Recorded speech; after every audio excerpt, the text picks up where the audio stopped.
Jemar, what I'd like to do is add to what you presented, which was so critical and important and powerful.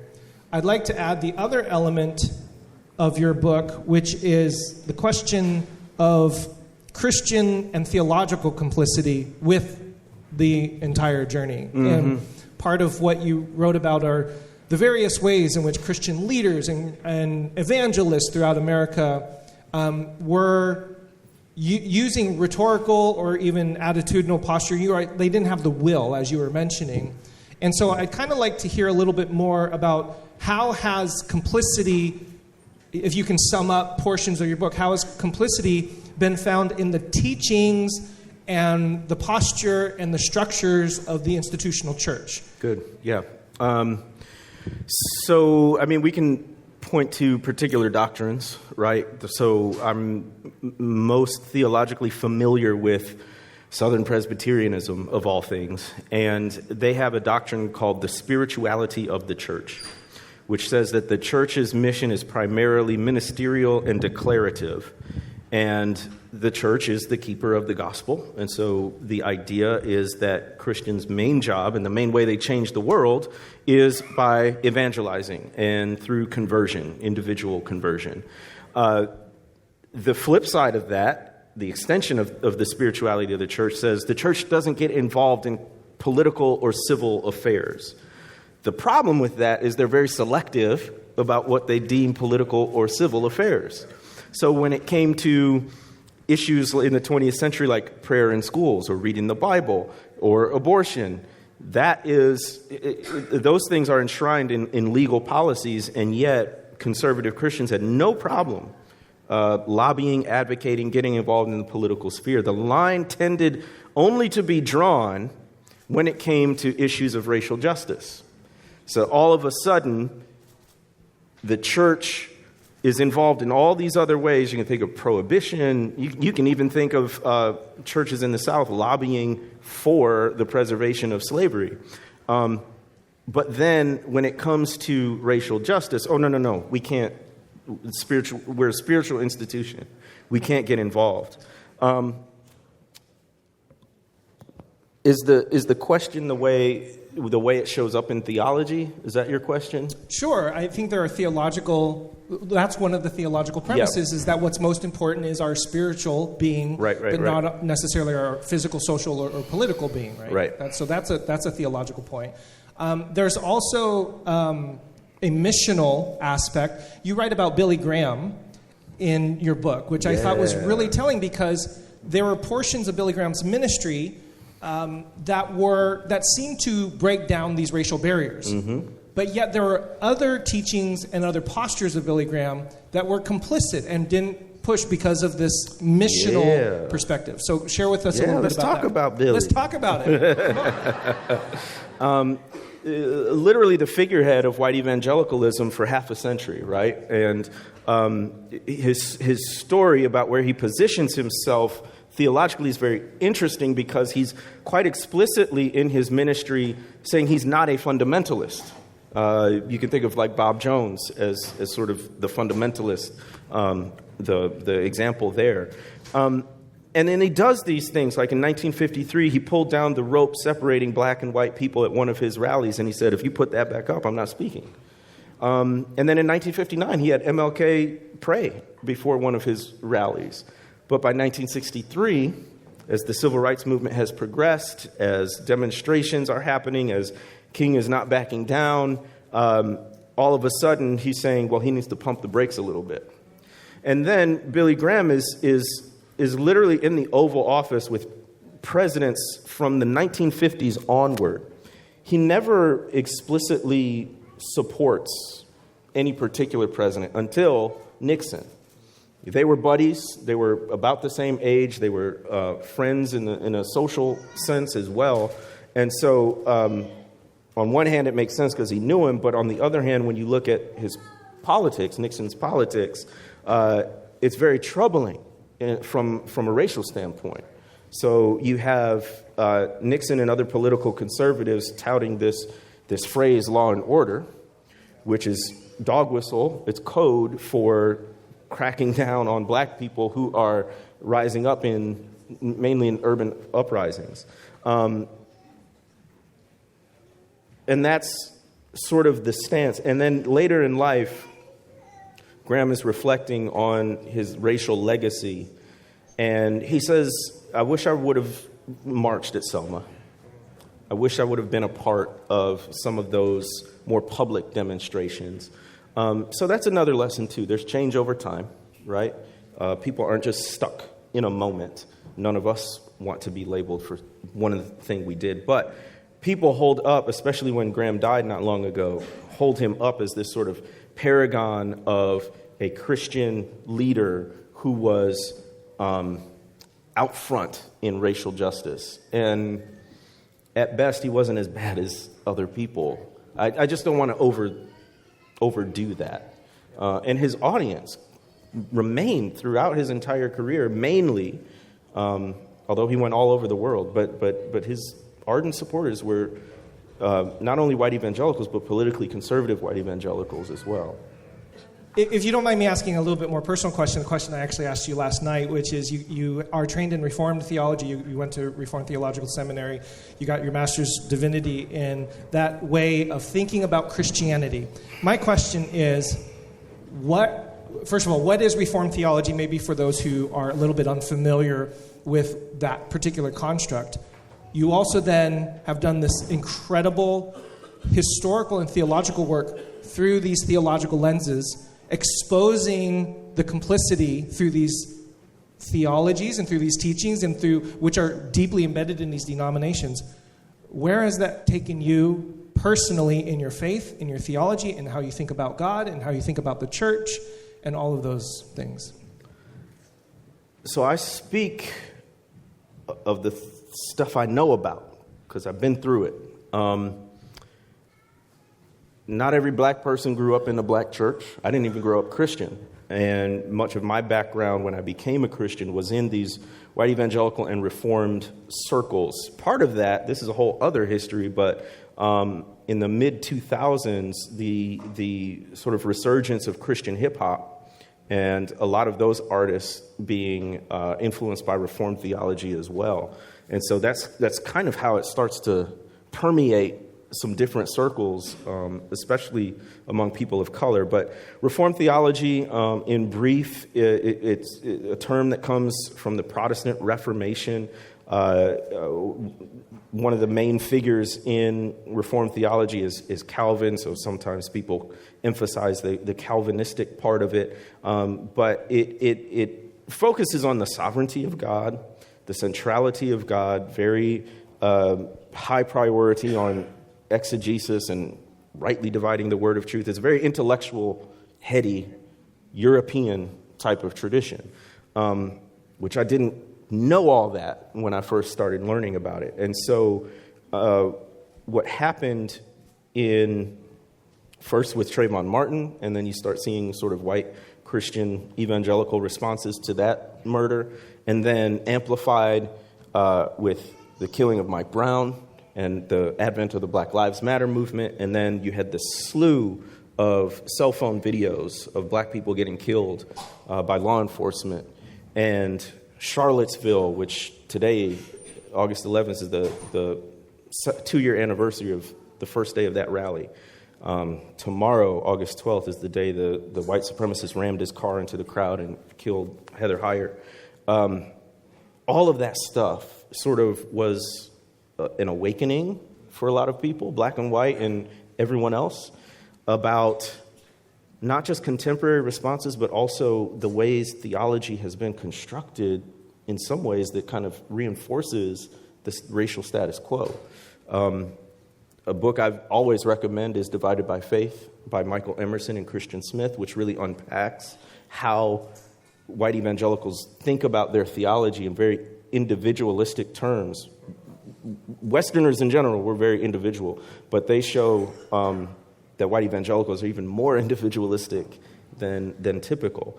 And when that's your framework for understanding racism, then you only think about racism as somebody using a racial slur or, excluding someone from your business. you're not thinking in the terms of systemic and institutional racism, which is what I started to become awakened to. And it's really caused me to try to decolonize my theology. It's the way they put it.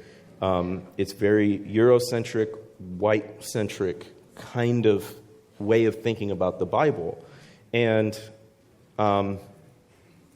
it has been presented as the right way, the only way.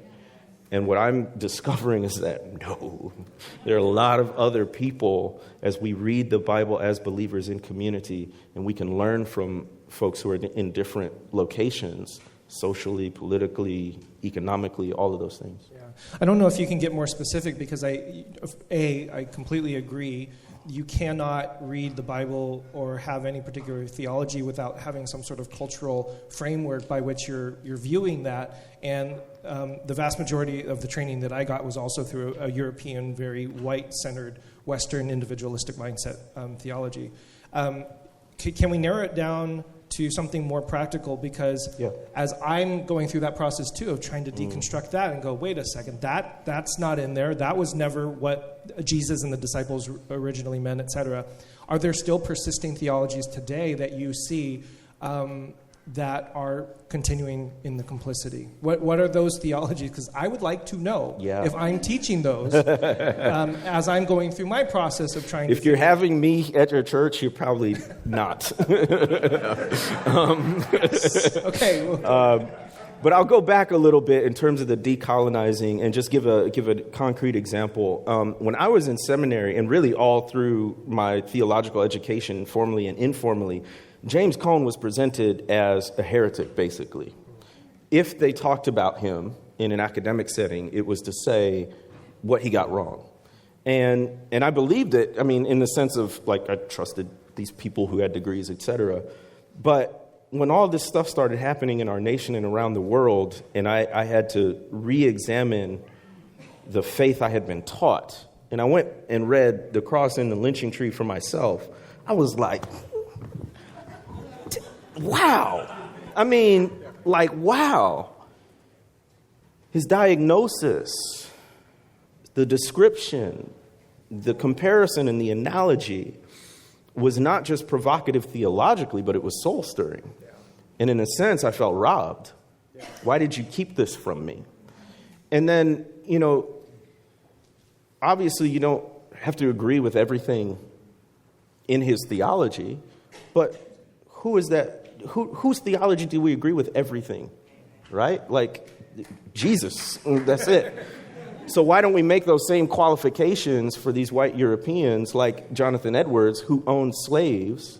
And it always sticks out to me, again, writ large, he owned slaves. No, he owned a black teenager, a woman named Venus.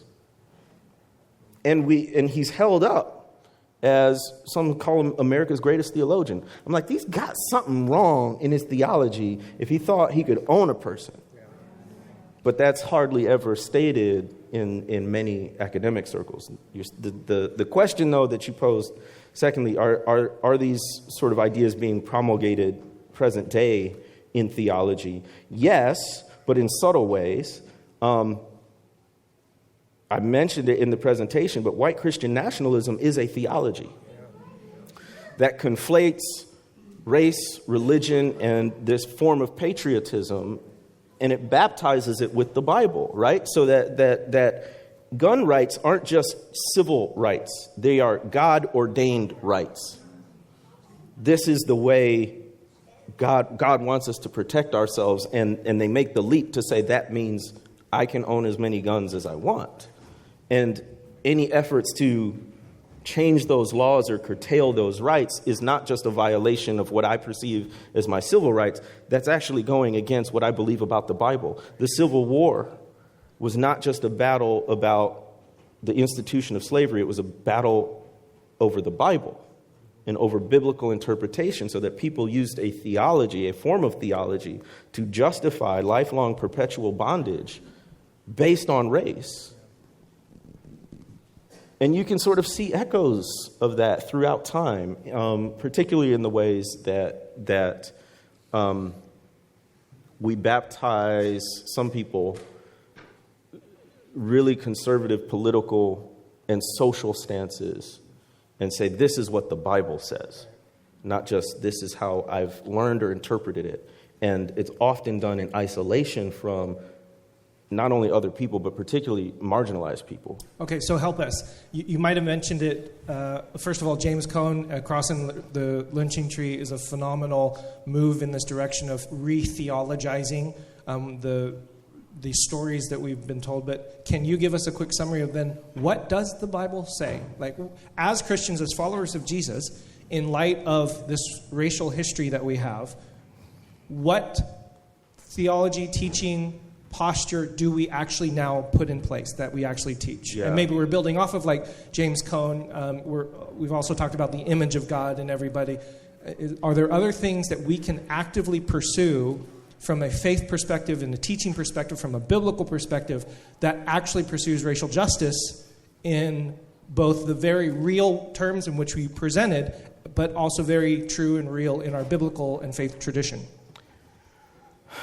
I don't know if this answers your question, but this is my response. In the Protestant Reformation in the 16th century, the main doctrinal dispute was the doctrine of salvation. Was it faith and works, or was it faith alone, right? Martin Luther's whole thing. And there were lots of tertiary issues as well, but that was sort of the hinge point. I think if there is a 21st century Reformation, then the main doctrine at issue would be the doctrine of the image of God. What's happening now is we live in not only an increasingly pluralistic world, but an increasingly small world, where because of technology and transportation and all of these things, we're around other people who are different pretty much more than at any period in history, right? Especially in the United States. And so then how, as people of God, do we approach folks who are different? And that's fundamentally an issue of theological anthropology and the doctrine of the image of God. So I think in terms of sort of relearning or equipping ourselves theologically, we really need to dig deep into what it means to be made in the image of God. And one of the things that I learned from black people is that the image of God is not just me individually. The image of God is us collectively. And us collectively is diverse. And that in itself is part of being in the image and likeness of God. So that means diversity is not something to be denigrated, but something to be celebrated. I've told, some of you might have heard me tell this story that we heard of a Jew who went to his rabbi. He said, I want you to christen my son, and I'm going to name him Adam, which is the Hebrew word that is used in Genesis chapter 1. And the rabbi says, I won't do that. I will not name your son. I will not be there to christen your son's named Adam. And he says, why? Because Adam isn't a name. Adam means humanity. And so, so to your particular point, there's a way of theologizing, there's a way of reading the text in its original context that brings forth, that's right. Adam isn't man, male, masculine. Adam is the humanity that comes out of the earth, an earthling that comes out of the earth. So I think that's exactly where we need to go. Yeah. I want to shift gears a little bit. I saw a video of you. You mentioned that you had toyed around with the idea, or you really wanted to name your book The Fierce Urgency of Now, which is the last point that you mentioned. So I want to share some friendly fire, I guess, which is this tension. The historical journey of racial justice and pushing forward has a backlash to it, right? Mm-hmm. The development or the uprising of white supremacy and groups and ideologies that may remain subtle now become exacerbated as a result of pushing forward with racial justice.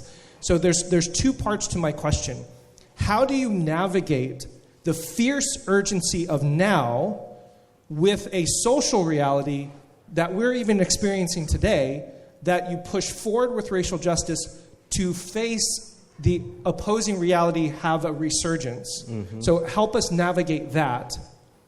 And then part two, how do you navigate the fierce urgency of now when our psychologies are very, very slow? Mm-hmm. And people who may have no clue that, there's no racism in the church. Like, we don't, I don't see you as a black man, right? Yeah. Things like that, right? So, but to get them to understand this history is a slow process. So those are my two main kind of wrestling points. How do you deal with the resurgency of now? How do you wrestle with that, with the resurgence of the opposition?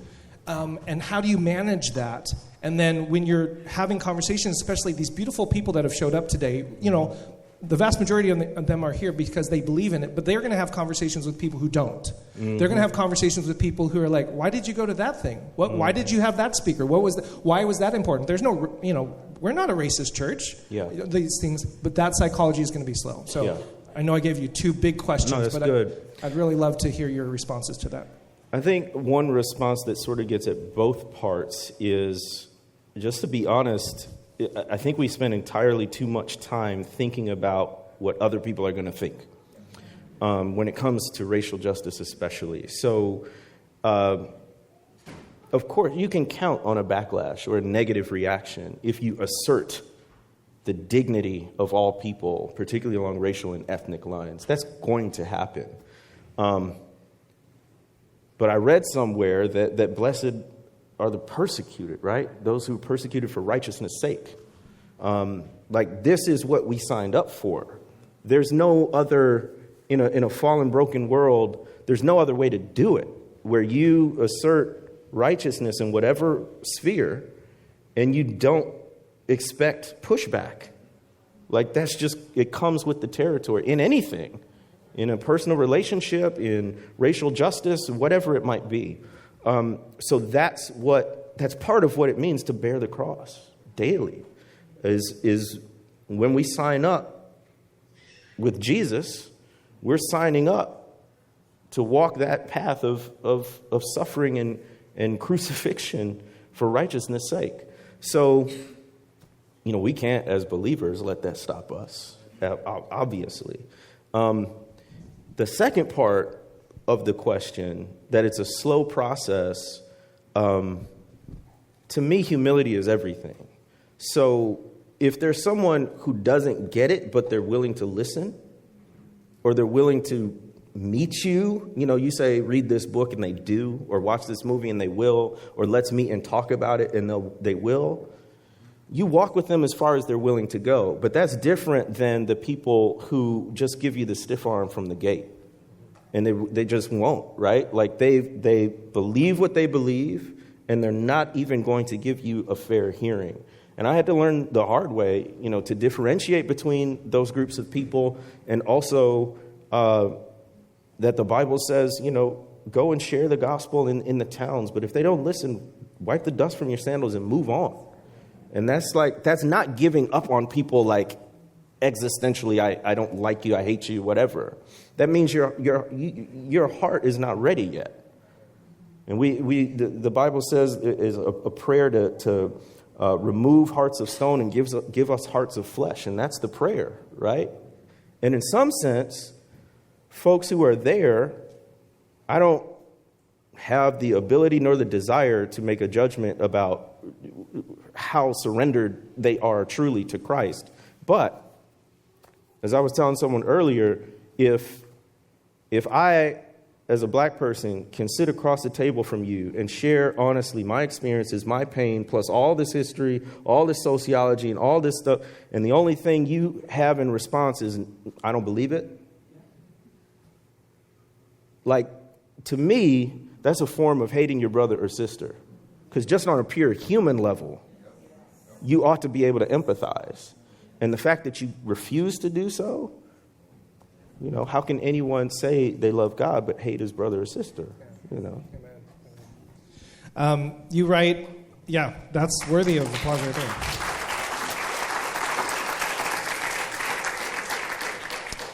As if any of you already need any more convincing to buy the book, on page 191 you write this. Centuries of racism in the American church cannot be overcome by pious irrelevancies and sanctimonious trivialities. That's king, yeah. Yeah, oh man. That ignore the deep social, political, and cultural divides that persist across the color line. If the church hopes to see meaningful progress in race relations during the 21st century, then it must undertake bold, costly actions with an attitude of unprecedented urgency. The solutions are simple, though not easy. They are, in many cases, obvious, though unpopular. No matter their difficulty or distastefulness, however, they are necessary in order to change the narrative of the American church and race. You mentioned Google. I'm going to say, okay, what would you Google? There was a question of, yes, there's a lot of things how we would like to hear you answer that question. What are those costly steps? You said they're simple, they're not easy. Yep. So what are they? Can you give us a little bit more of the tangible how? One person here asked me to ask you that to help a little bit more along in that.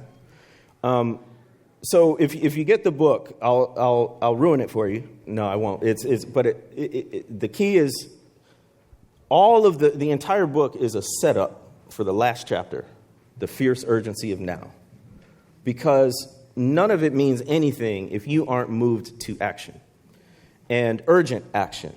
And so I focus in that chapter on that which is unpopular, like reparations or something like that.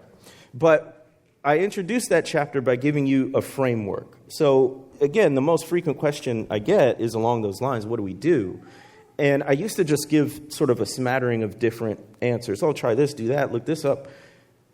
I came up with a very simple framework that I think helps us have a more holistic approach to racial justice, and it's called the Arc of Racial Justice. It's an acronym that stands for Awareness, Relationships, Commitment. And so when we ask what we can do to work toward racial justice, it's at least those three components. One is build your awareness, which is sort of low-hanging fruit, right? It's you coming here tonight and listening to this talk. It's buying the book or any number of other books. It's watching the documentaries.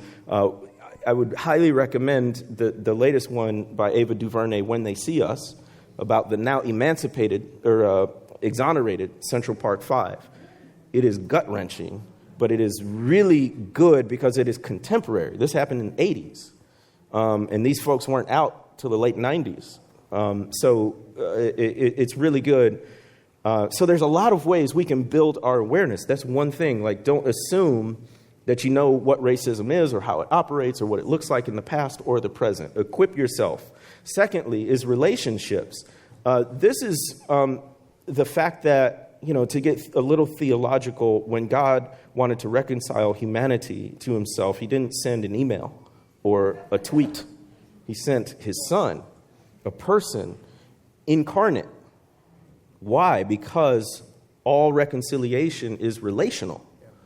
And so we do need these interpersonal relations. Which this is a congregation that's a great example of, building those personal connections between people, especially for white folks.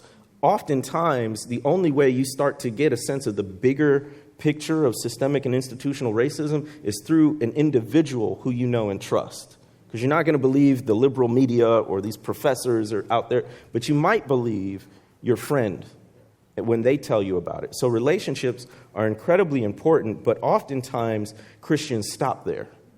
So that if we get a cup of coffee or we have lunch together, or even if we worship together in the same church, that's what fighting racism looks like, and that's basically all we need to do is be nice to people who are different from us. But what I always say is that relationships are necessary, but they're not sufficient. That's not it. So that's where the C, commitment to action comes in. And when I say that, I mainly mean systemic and institutional things. So in the book, I talk about, one of the things that we can do in terms of mass incarceration and criminal justice is vote for local prosecutors. Those are elected officials, district attorneys, and they have enormous power in the criminal justice system as folks are coming into courts to strike plea deals, to recommend sentencing, to put together evidence, et cetera, et cetera. And oftentimes they run on a record of high convictions, a 95% conviction rate. And they're not really worried about the actual particulars of the case and the guilt or innocence of a person. And so can we get folks who understand the dignity of human beings, even folks who have made mistakes, and get that, right? So another one of my favorite ones to talk about, is making Juneteenth a national holiday. And Juneteenth is a mashup of the words, It comes from the words June and 19th, and it's the day when enslaved people in Texas finally learned about their emancipation much, much later than the proclamation itself was issued. And it's the oldest celebration of black emancipation in the country. But it's not just about black history. This is a monumental event in U.S. history. I mean, it took, to this day, America's bloodiest war is the Civil War. And it took the Civil War to finally abolish slavery legally, right? And isn't that a day we should pause to commemorate? So celebrating Juneteenth annually as a national holiday, or at least as a holiday that we acknowledge, would let us do a couple of things. It would, number one, tell us where we've been. It would help us celebrate that we're not there now. I'm glad I'm not in physical chains right now. That's progress. But the last part is we're not where we need to be. And so every year it would remind us of how far we've come, but how far we still have to go. So those bigger things, not just, having another panel. Well, you mentioned reparations. You mentioned take down Confederate monuments. You mentioned learn from the black church. And then I love that, sorry, this one made me laugh. Start a new seminary. Okay, I'll just start a seminary. You could. It's not that hard. Online learning makes it easy. You want it right now? What, you want to make an announcement right now? We just need the funds. We just need the funds. We could make it happen. Host freedom schools and pilgrimages. Make Juneteenth a national holiday. Participate in the modern day civil rights movement. Publicly denounce racism. Start a civil rights movement toward the church. So I mean direct action, nonviolence techniques that we apply toward the church. So at some of these national conferences of denominations that are standing for abhorrent things, policy-wise or socially, why aren't we marching or boycotting or picketing or things of that nature? And I also think it's a broader witness issue, right? So many people are repelled from Jesus and Christianity because of what they interpret it is from these larger institutions or these talking heads. And so I think it's almost a missional thing to where when people who are not Christian see us holding ourselves accountable, there's a realness and an authenticity to it that commends the gospel. That's so good. Friends, do you have any questions? Please come to the microphone and ask. Anybody? Come on. All right. Hello. Greetings. Given the historical perspective that you shared with us regarding the Christian church today, why would African Americans in particular, and more globally, people of color, continue to embrace the tenets of Christianity as it was introduced to us over 400 years ago? And I know that's a heavy question, but in your perspective. This is the. And if you have another question, please come to the microphone so we can get through the questions. Because Christianity is a global religion. Why would a person of color, particularly a black person, still want anything to do with Christianity? Is Christianity the white man's religion? No, it's not. We worship a brown-skinned Middle Eastern Jew, right? Clearly, it's not the white man's religion. Core theological doctrines like the Trinity and the deity of Christ were being hashed out in North Africa long before people in Europe were talking about Christianity. We have so much to learn from our brothers and sisters in the global South and on the continent of Africa, and the gospel is exploding in these places. And in addition, just domestically speaking, for centuries, black people have seen through the hypocrisy of what Jonathan Wilson Hartgrove calls slaveholder Christianity. You can think of Frederick Douglass's great, appendix in one of his biographies, which was about hating the Christianity of slaveholders, but loving the pure, peaceable Christianity of Christ. And so they knew there was a distinction there. And so for me personally, it has been a recovery of and an appreciation for the historic Black church tradition and the saints who came before us, this great cloud of witnesses who, in spite of the abuses and misuses of the Christian religion, saw and felt the liberatory message of the gospel in spite of it all, and then took it and made it their own, and it became a force for freedom. Yeah. Okay, we're just going to take these 3 questions here. Yeah, sorry. We'll just because of time, we'll take these 3 questions and we'll bring I'll be short. This segment to a close. And then, of course, you are so kind to stick around and talk to people as well. So please. Okay, I have 2 questions, one of which is, I just got 2 questions. I'm going to ask them. All right. One question is, I noticed that Lecrae wrote the foreword of the book, and he, in my observation, was really a lightning rod for a lot of evangelical Christian backlash because he was so entrenched in the culture. That's right. And that definitely, I saw a divorce with the whole CHH movement there. And my question is like, I guess, did he volunteer to write the foreword or something like that? Because just in general, whoever the front runner is tends to catch it a little bit more. Mm-hmm. And, that's just the reality. And the second one is that as an African American, I constantly feel that I'm always taking like the under position. Like I'm initiating the conversation with some of those who are, I'm engaging with someone I know to be a white nationalist but doesn't know it. That's real. They don't know it. And there's always this like, it feels like as an African American or the person of color, why does the oppressed have to almost appease or make the oppressor feel comfortable to activate the change, when the reality is it doesn't even look like, like I still had to play your game in order to have the conversation to see some type of substantive move. And those are the questions. Stay close in case I forget your second part. Cool. No, Lecrae didn't volunteer. I had to ask him nicely and repeatedly, but he said yes. He's a busy guy, 2-time Grammy winner. But I thought he would be the perfect individual because what he went through exemplified so much of what I was trying to communicate in the book. Somebody who was, his main audience for a long time was white evangelical Christians.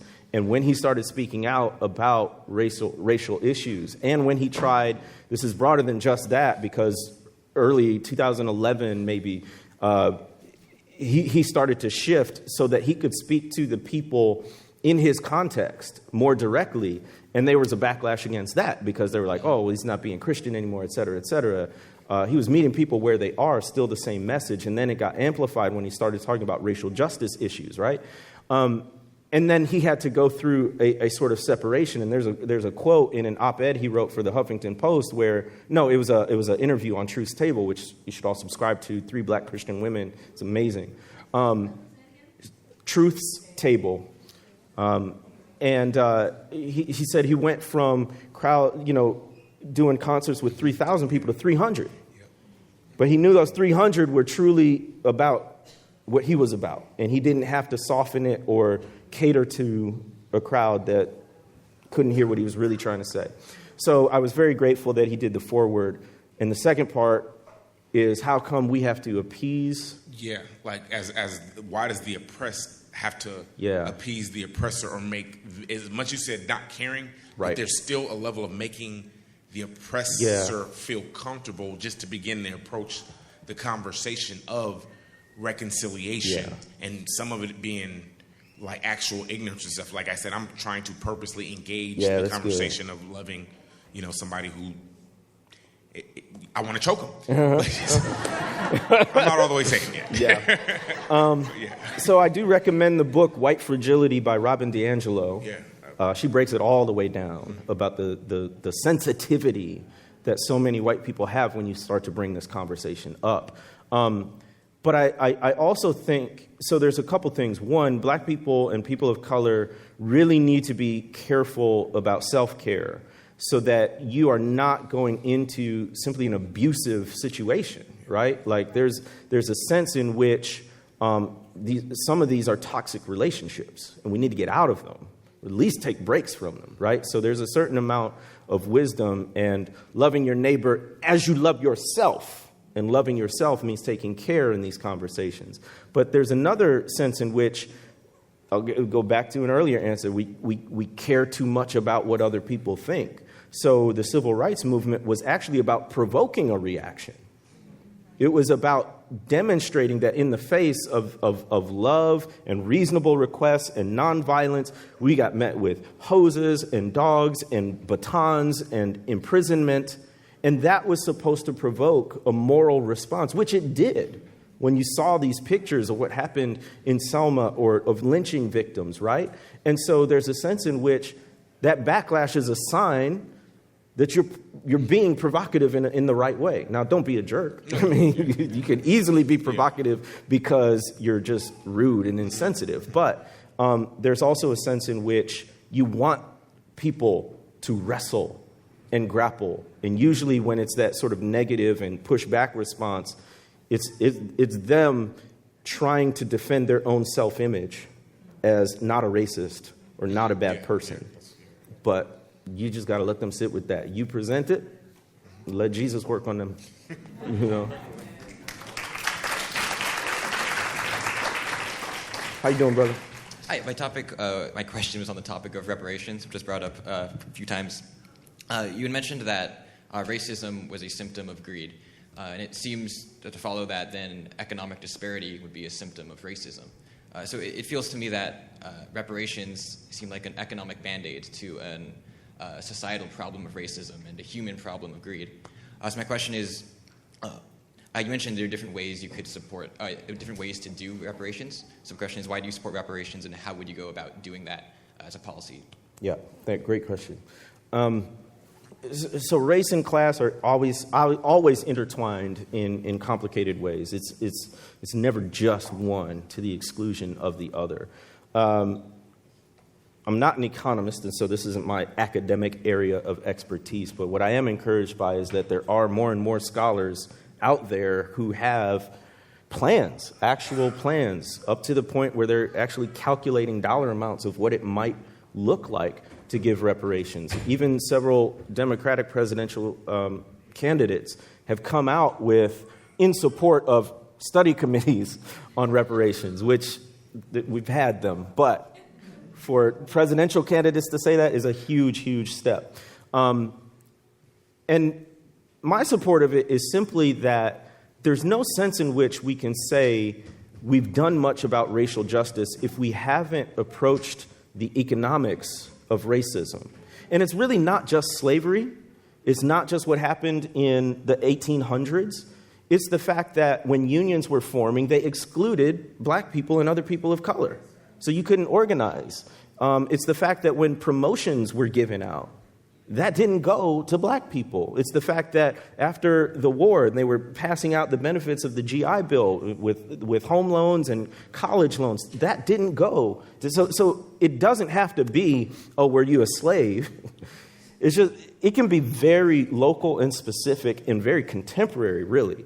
So we need to deal with that. And to the extent that we haven't actually acknowledged slavery and its subsequent effects as economically exploitative. And so that's why we have these huge disparities, right? Between the racial gap, which is enormous and in some cases growing. And why is there a racial gap? You can only really say it's one of two things. Black people are bad with money, or there's something wrong with the system, right? Now, if it was one or two folks, yeah, they don't know what they're doing. But it's a whole group of us? Nah. Well, and add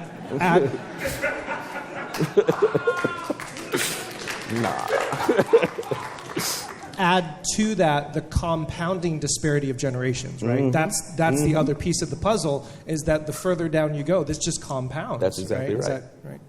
Please. Okay, last question, then we'll... Hi, my name is Sarah Park. Thank you for being here.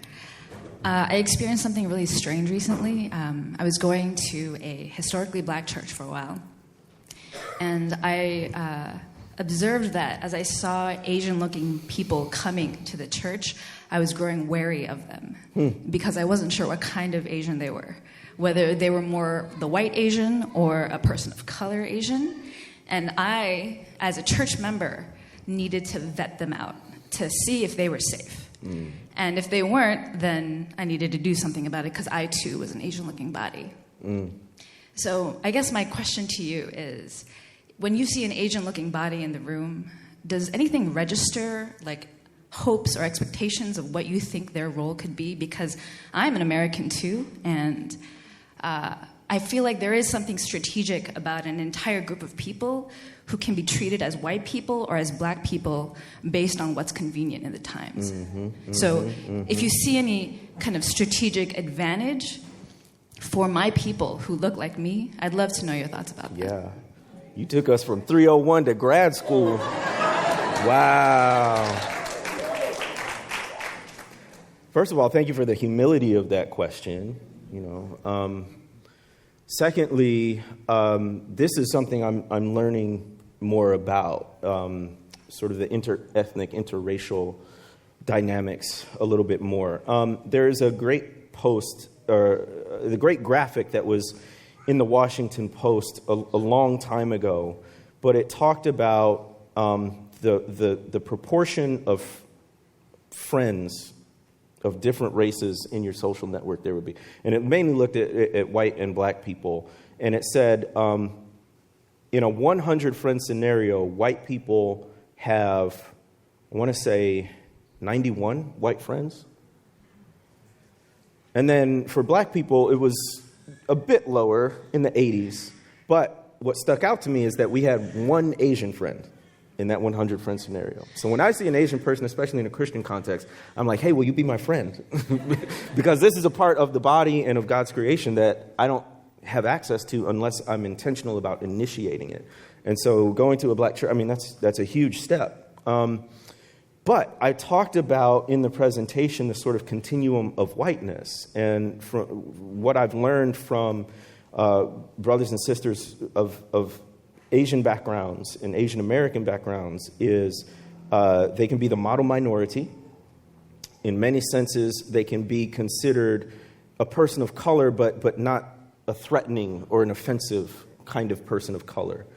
And that is a certain kind of social privilege to where you can have conversations and have access that I may not get as a black person, which is always the antithesis of white. No matter how I dress, how I talk, I'm going to be black. And I might be one of the good ones. But if I get pulled over or say the wrong thing, no longer, right? So within that, I think what you're doing, you're on the right track. And so I think what would be incredibly powerful is you talking to those other folks who are Asian, who may not be where you are, because I probably won't get the opportunity to do so, but you will have it. And then the way white supremacy work is divide and conquer, so that people of color who have so much in common because of various kinds of oppression, they separate us. And even if you can't become completely white, you can gain some cultural currency of whiteness that then separates you from other people of color. And so dismantling that and walking people through that, I think, would be incredibly powerful. Okay, we'll bring it to a close. This is one of my favorite questions. Resources, books, other things that you would recommend to continue the journey, other things that have helped you along the way. I know there's some people here that would love to hear what has kind of informed your work and journey. So give us some recommendations, I suppose. Well, first, I got to put in a plug for our national conference. Reconciliation is relational. So you got to get around other people who believe this stuff, who are working for change. And especially if you're sitting here and you're tired or you feel wounded by the church or by your community, this, we hope and pray, will be a place of healing. So that's happening October. That's this thing, right? That's the logo. You can go to joyandjustice.com and register or sponsor someone, particularly black people. We are The Witness, a black Christian collective. We are not exclusive, but we are specific. And so, we don't make apologies about that. We want this to be a place of healing for anyone, but especially for Black people. And it's in Chicago, October 4th and 5th. So come to the Midwest. We won't have as much sun or beach, but it'll be nice. And joyandjustice.com. So that's one. Other resources, we'll just take it: awareness, relationships, commitment. Awareness, I told you about When They See Us. I told you about Divided by Faith. I told you about White Fragility, Robin DiAngelo. Just Mercy by Brian Stevenson is a good one. There's a whole bunch of stuff, but I really think history's critical.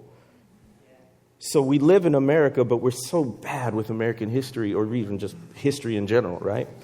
And so we need to learn and start close. Learn the history of your own city and your own community.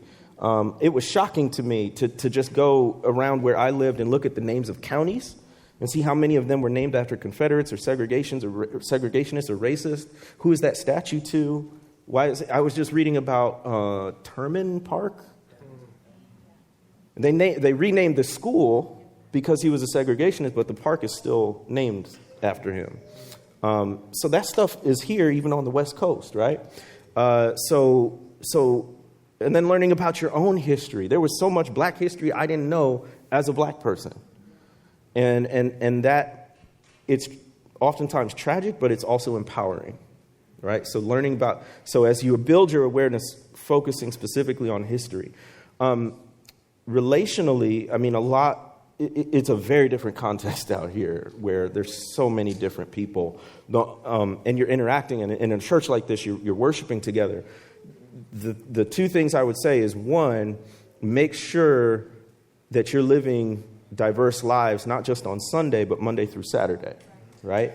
So where you live, where your kids go to school, who you socialize with, look at your Facebook pictures. If it's homogenous, that tells you something about how you spend your social time, If the birthday party is all people who look like you, or whatever it might be, particularly for folks in the majority, particularly for white folks, right? If you're a person of color, you might need those ethnic-specific spaces for recovery and health, because you got to go back into a world where it's harder. But making sure you live integrated lives Monday through Saturday. And then also having those hard conversations with the people in your circles who don't get it. Particularly white folks talking to other white folks. When white people ask me what they can do, the first thing I say is get your people. Because folks are out here wilding. And we got to have some ambassadors being salt and light and the aroma of Christ to these folks who just doing outright dehumanizing things or supporting dehumanizing injustices that are going on. And then lastly, on the commitment aspect, I mentioned, figure out who is your local prosecutor. Look up their website and their platform and figure out what they stand for. Voter suppression is real. I'm not at all convinced that we're going to have a fair and free election in 2020. And so registering people to vote, attending city council and school board meetings so you know what's happening locally is a big thing. And I used to be a teacher and a principal, so supporting public schools. Jemar, we can't thank you enough for your work and the gift of your presence here, and for sharing your truth-telling, which is so critically important, and our prayer. And we're just honored by your presence and for you to say yes to us. And our prayer is that your work and your voice and all of the amazing prophetic presence that you are pushing into the world and into the church just continues to be advanced. So thank you so much. Thank you so much for having me. I've loved it. Appreciate you. Thanks, brother.